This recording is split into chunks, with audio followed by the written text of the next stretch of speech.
ఇవాళ అంబటి రాంబాబు గారి మీద జరిగినటువంటి హత్యాయత్నం ఏదైతే ఉందో అది పెమ్మసాని గారి ఆదేశాల మేరకు మన గల్లా మాధవి గారి ఆధ్వర్యంలో ఆవిడ పర్యవేక్షణలో పోలీసు వారి సహకారంతో జరిగినటువంటి ఈ హత్యాయత్నాన్ని పార్టీలకు అతీతంగా అందరూ ఖండిస్తుంటే ఆవిడ తిరిగి మరుసటి రోజు ప్రెస్ మీట్ పెట్టి లైవ్ లో బెదిరింపులకు దిగారు. నేను మళ్లీ వస్తాను, మీ ఇంటికి పరామర్శకి వచ్చే వాళ్ళు ఆస్తులు అమ్ముకోవాలి అని ఆవిడ లైవ్ లో కూర్చుని మా కుటుంబ సభ్యుల్ని ఆవిడ హెచ్చరిస్తున్నారు.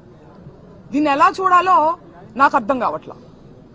ఒక పక్కనేమో నేను సారీ అడగడానికే వచ్చానని చెప్తున్నారు, ఒక పక్కనేమో పరామర్శ అనే పదాన్ని ఉపయోగిస్తున్నారు. అంటే సారీ అడగడానికి వస్తే పరామర్శ ఎందుకు ఉంటుందండి? అంటే మీరు ఇండైరెక్ట్ గా మళ్లీ దాడి చేస్తాను అని చెప్పి మీరు హెచ్చరిస్తున్నారు మమ్మల్ని.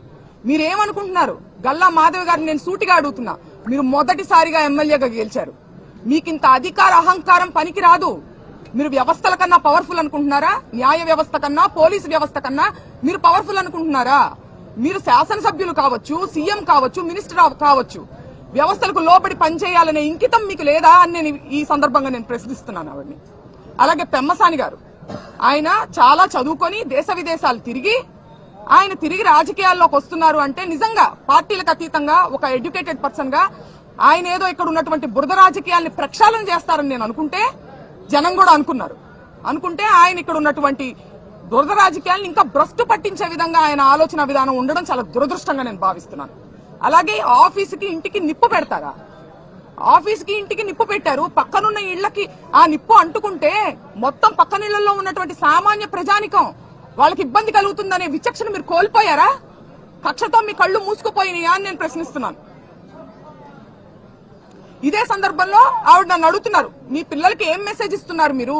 మీ నాన్నగారు ఇలా మాట్లాడుతుంటే దీన్ని మేము ఊరుకుంటే మీరేం మెసేజ్ పంపిస్తున్నట్టు ముందు తరాలకే అని అంటున్నారు.